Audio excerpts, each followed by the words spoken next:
Okay, so I have water in there, plugged in,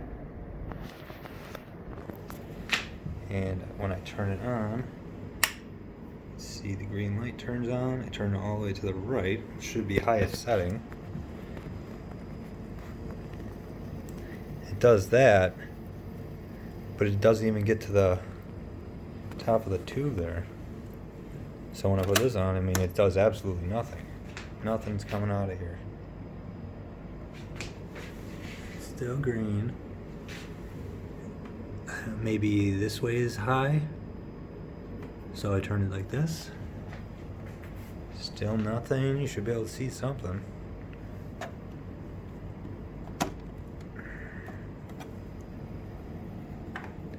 And now it's definitely it's coming up not as high.